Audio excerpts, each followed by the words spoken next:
Good evening from Israel. My name is Ashley Perry. I'm advisor to the Middle East Forum, doing our weekly Israel Insider podcast webinar. We haven't met in a couple of weeks. Obviously, it was Christmas and then it was New Year's. So there's quite a lot to catch up on, but really we're only going to go back a few days to the end of last year, end of 2025, and that was that in some ways historic meeting between Prime Minister Netanyahu and President Trump in Mar-a-Lago. Not in DC, not at the White House. I don't know if there's any precedent or not for that, but the meeting took place in Mar-a-Lago.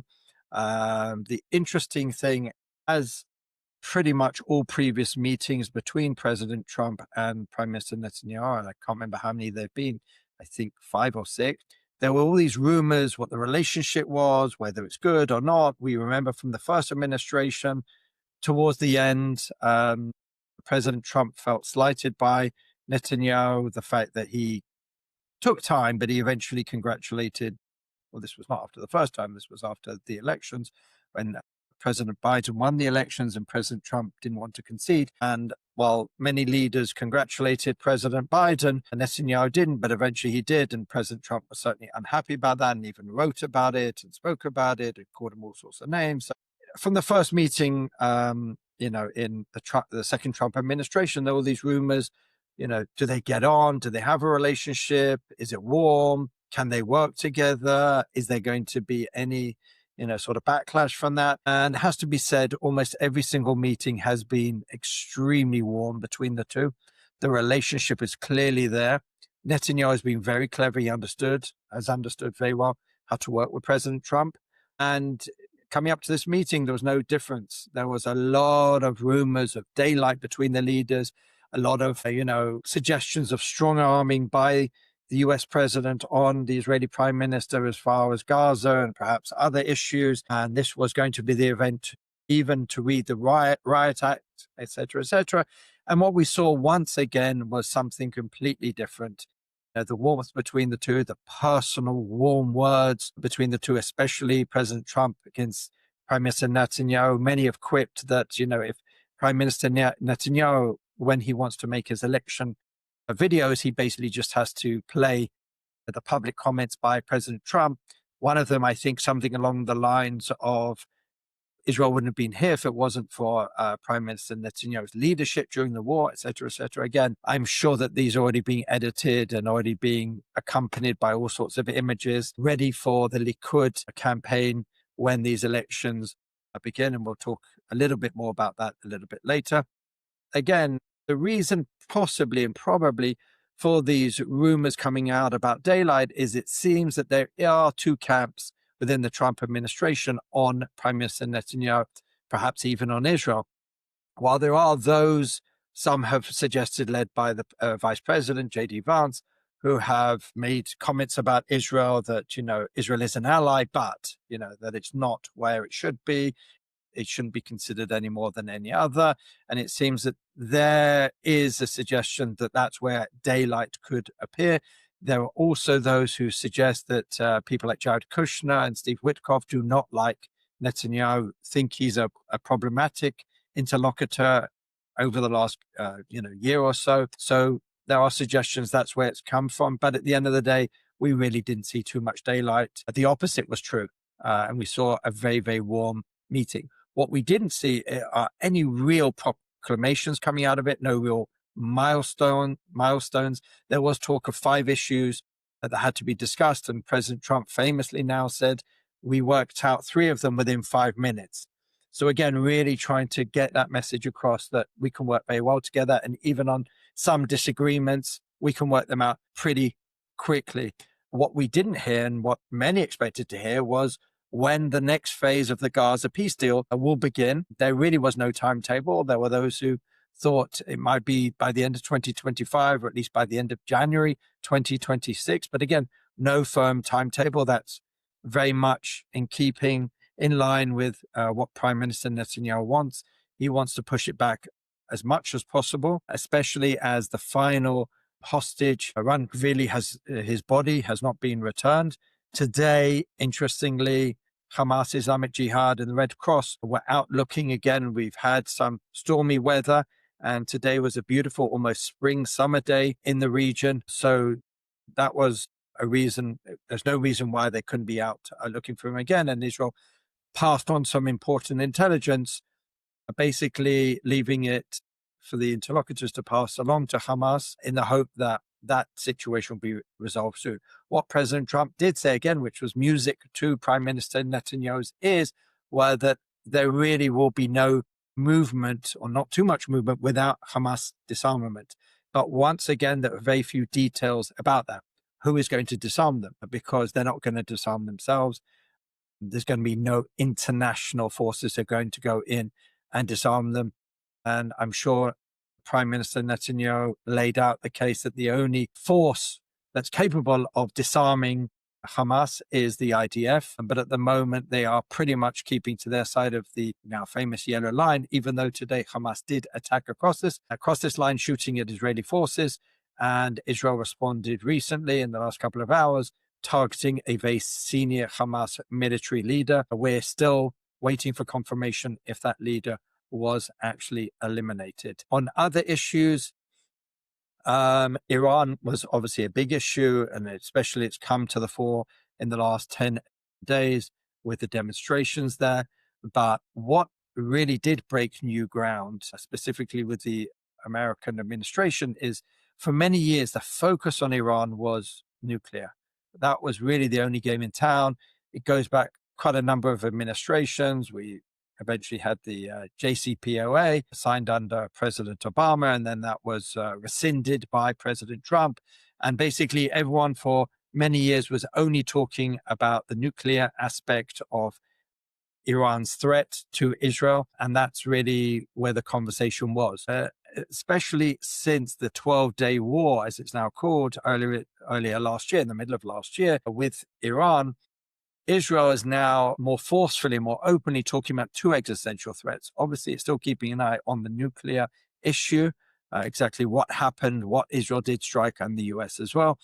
During those 12 days, what's left, et cetera, that is certainly something Israel's keeping an eye on. But what worries Israel more at this point is the Iranian ballistic program. We saw during those 12 days that Iran has significant ballistic missile capability. Israel did harm it, hamper it in many ways, but probably more even than the nuclear issue, Iran is racing towards having a larger, more sophisticated ballistic missile program, and Israel sees that as an existential threat, not just the nuclear, and in fact is focusing on that because they believe that is where Iran has been able to rearm far more than on its nuclear issue. So what broke new ground is the fact that we had an American president basically calling out Iran's ballistic missile program and saying that will also be a red line for them. Again, once again, that's something that Israel's very much been in the forefront. So now we see that there is no daylight between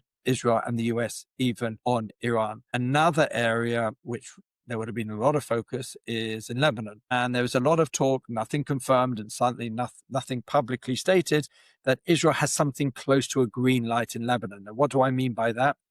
Ever since the ceasefire in Lebanon, there was in the ceasefire agreement going back to the original UN resolution, Hezbollah would have to disarm and there would have to be no military capability south of the Litani River, etc., etc. It's clear that none of these things have really happened, despite the protestations from the Lebanese government that they will disarm Hezbollah, that they will make sure that there's no threats there, there's no military apart from the Lebanese military itself. But it's unclear whether there is no will or no way. Either way, Hezbollah are still a threat. They are rearming. They are bringing more people back in. And it's certainly worrying Israel. And it is now suggested that it's not a matter of if, but when Israel have to do something far more significant than it's doing now. Day or every couple of days, Israel is trying to blow up or shoot missile factory or an armament factory or Hezbollah leader when they can. But it's clear that that is not enough. They want to put a lot more pressure on Lebanon and the international community to stand by their word of disarming Hezbollah, weakening it to the point where, it will be disarmed. And it's clear that Israel is very worried about the status quo there. And it does seem like they're behind the scenes. There was at least some sort of a green light, if not an immediate green light, but an understanding that the issue with Hezbollah will have to be dealt with. Going into Iran a little bit more, obviously we've seen those demonstrations for the last 11 days. Connected in many ways is the arrest of Venezuelan leader Maduro. That certainly created a lot of angst in Tehran. Obviously, Venezuela and Iran are, quite far away from each other, so it would be a far more difficult exercise to go in and do something similar. But certainly in a country where the leadership are highly paranoid, this is certainly just raising the levels in Tehran with the regime. And the big word in Israel at the moment about whether Iran would attack Israel, Israel would attack Iran, the big word that everyone's talking about is miscalculation. And what do I mean by that? Is that both sides are clearly worried that the other one's going to attack first, and both would like to be the one to actually attack before the other because of strategic purposes, et cetera, et cetera. We saw when Israel was able to attack Iran first in July, it was able to deliver some severe blows in the opening half an hour and certainly the subsequent hours after that. So both are worried that the other one has plans to attack. Basically, when you have your finger on the trigger like that, it doesn't take much, especially again in a paranoid regime like Iran, to do something that could set off another war, chain of events, etc. And when you have the demonstrations that are going on, that just adds another layer to it. Israel is extremely worried for various reasons. First of all, because Iran is Iran, but especially at this time, because of the demonstrations, there are two major challenges with it. First of all, it's clear that it could come to a point where Iran wants to use Israel as a deflection, a distraction amongst its people. It knows that if Israel, if it attacked Israel and Israel were to attack back, there could be that rallying around the flag sort of feeling where, we're all in it together. And yes, we don't like our regime, but we don't like being bombed either. We certainly saw that turnaround during the 12-day war.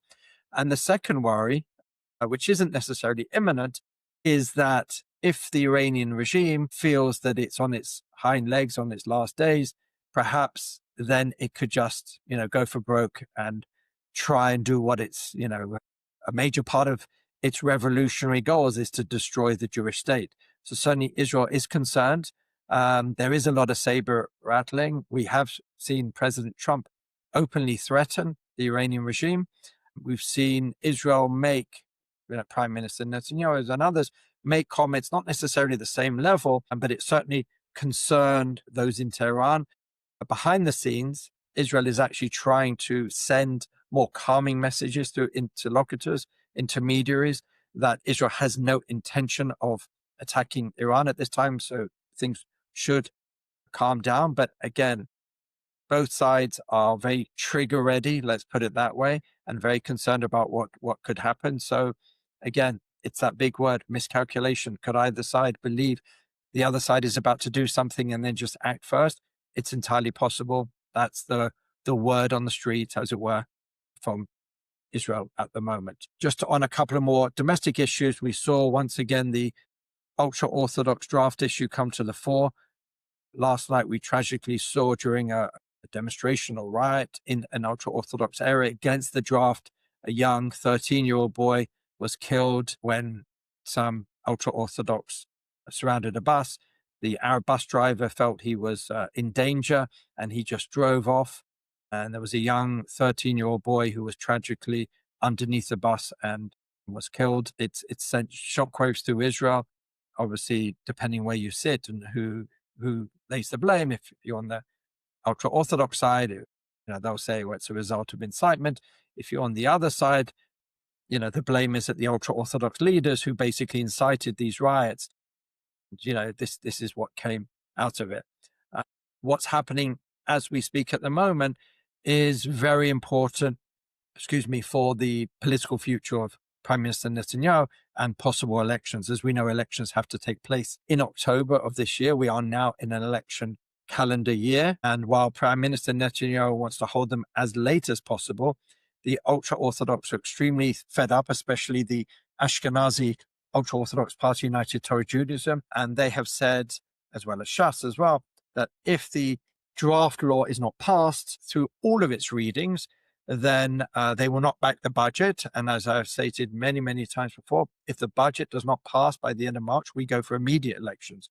And it could even be before that if the ultra-Orthodox decide to bolt the coalition. The difference between Shas and the United Torah Judaism is Shas find the current version of the law by Boaz Bismuth relatively acceptable. They will vote for it and they will support it, whereas United Torah Judaism actually think the current version, which for opponents of the law think it's the biggest capitulation to the ultra-Orthodox, they think it doesn't go far enough and they want the whole issue of sanctions completely taken out of the law. So at the moment, it's very, very difficult for Prime Minister Netanyahu to get out of this quandary, because even if he passes an extremely unpopular law, it might not pass through the Knesset. So that would be a humiliating failure for him. And if he goes any further than this, then it basically just loses even the visage of any sort of idea of enlisting any ultra-Orthodox at any point. So at the moment, he's in trouble. The Council of Sages of the United Torah Judaism, the Ashkenazi ultra-Orthodox party, are meeting as we speak to decide on the future, not just of their party and how they're going to act, but pretty much the future, the political future of this government, and whether it survives to the end of the month or at least till the end of March. And Prime Minister Netanyahu will certainly be eager to find out what's been decided. But at the moment, it seems a very challenging position for him. And it could be we'll be going to elections earlier than he would have wished, but we'll have to keep our eye on it. And with that, I'm happy to go to the questions. So let's start from the beginning. Burak Korkmaz asked, do you expect an enlarged Iran campaign by both US and Israel forces on the ground supporting Iranian opposition? If yes, when? Is it possible? Let's say this Friday night on the 9th. Okay, that's very specific. I'm not going to, I don't even know, but I wouldn't go into such specifics. But I will say that the likelihood of, ground forces supporting the Iranian opposition is a pipe dream. It's not going to happen, not from Israel, not from the US. If we see anything, it's going to be something similar to what we saw in July with sort of missiles and the Israel Air Force, launching sorties across the country. Perhaps this time, as opposed to going after the nuclear program, the ballistic program, some of the scientists, et cetera, while going after some of the regime's sites, this will probably be more focused on the regime. Perhaps that's the threat which really worries the Iranian regime, because Israel can obviously deliver some severe blows to the regime, and that would perhaps embolden the demonstrators, the protesters even more. And so probably I would suggest that that will probably be more of the focus than it was last time. I don't see anyone sending in ground troops, certainly not the US, certainly not Israel. US is burnt by this. It wants to do as many operations as possible from the air, as we saw last time. Israel's not going to send in any troops. It's a far goal, and there's a lot that they can do from the air. But again, I don't see anyone doing anything at this point in time, and certainly they won't be doing anything openly on behalf of the Iranian opposition. Again, my understanding, and again, I'm not an Iranian expert, the fall of the regime is not imminent. The demonstrations have not reached the level that they did in the early 2020s, and the last time that there was a massive taking to the streets. So the regime at the moment is not in major trouble. I mean, it is in major trouble because of all the other economic, financial, social issues, but there hasn't been that massive groundswell. It doesn't mean it won't happen, and doesn't mean there isn't a build up to it. But the feeling in Israel at the moment is the fall of the regime is far from imminent. Robert Olesh writes, I was surprised to find out that Venezuela supported Hezbollah. Can you please mention other surprised countries supporting the bad guys? Well, actually, yes. Venezuela and Iran have extremely close ties. You could actually argue, with Maduro arrested and US essentially taking over, Iran have actually lost another proxy alongside Hamas, alongside the Islamic Jihad, alongside Hezbollah to a certain extent, and the Assad regime. This is another blow. Iran has extremely good relations with Venezuela. They do a lot of trade. They help each other militarily. Iran, Hezbollah, and some of the other, so-called bad actors have been working in Latin America for many years. There's a state area where a lot of drug cartels also work out of, but also Hezbollah in Iran and Shiite terrorist organizations are also working there, because there are 3 countries you can escape to each time you're being chased, and it's basically a no-go area. And those are the sort of places where terrorist organizations like to move. Again, if you look for drug cartels, you'll find terrorist organizations. If you look for terrorist organizations, you'll find drug cartels. It almost goes hand in hand. And unfortunately, there are many places within Latin America which are more free and open to them. And Venezuela sees itself very much part of that global axis, the socialist, revolutionary, southern hemisphere, etc. So they're extremely close allies. So this will be another blow for Iran. The fact that Maduro, it's not just it puts the fear up them, but it also is significant for them militarily, diplomatically on the global stage. Eden says, some whispers coming out about Iran regarding chemical biological weapons in association with ballistic missiles. Is this a significant concern? I haven't heard too much about this. The last time Israel was extremely concerned about this, obviously, was under Saddam Hussein.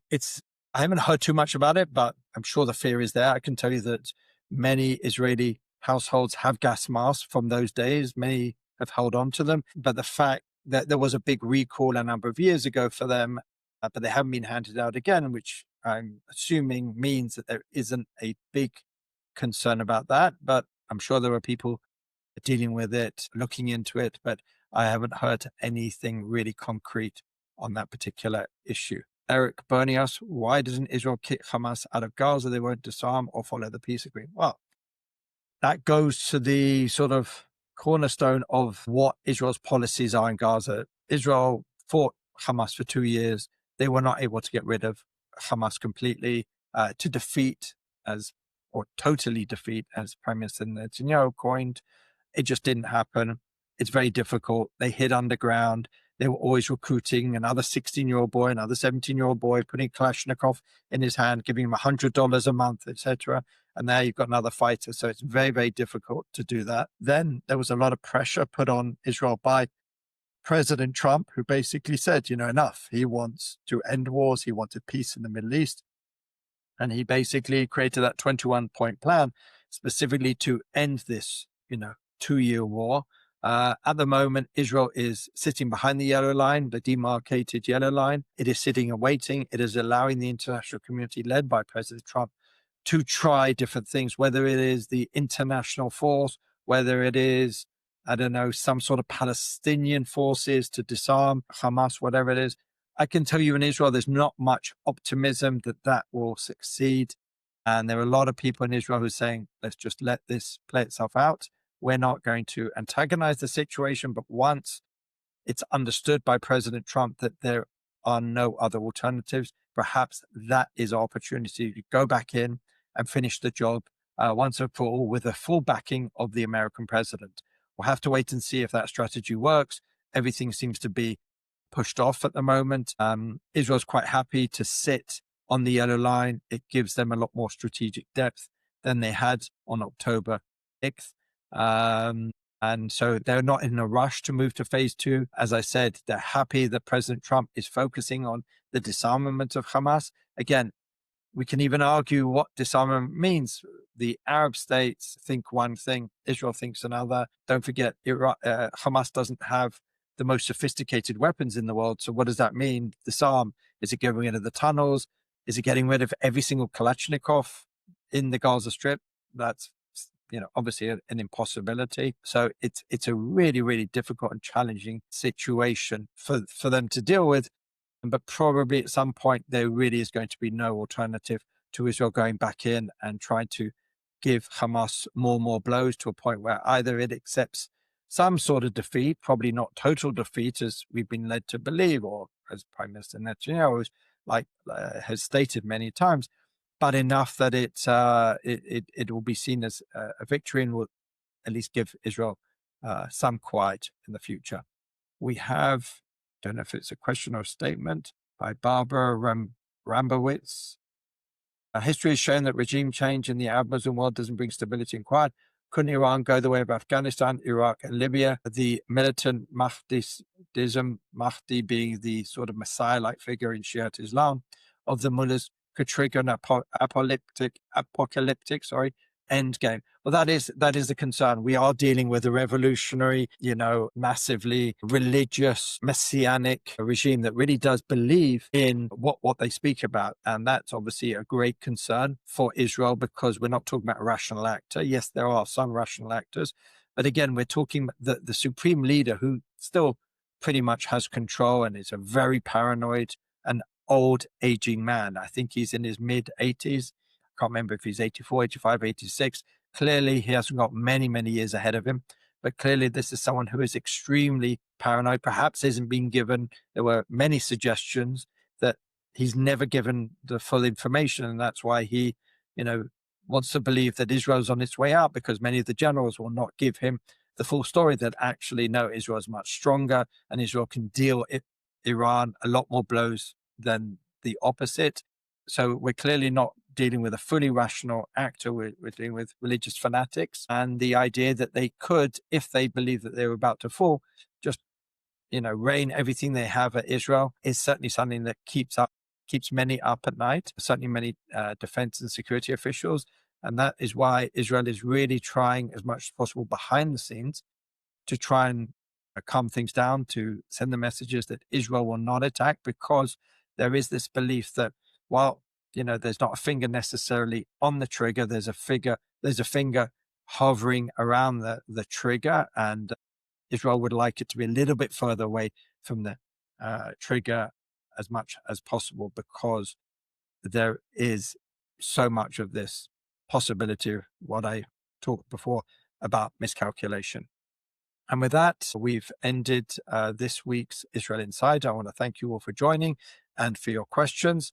And I look forward to seeing you the same time next week. Thank you very much, and good evening from Israel.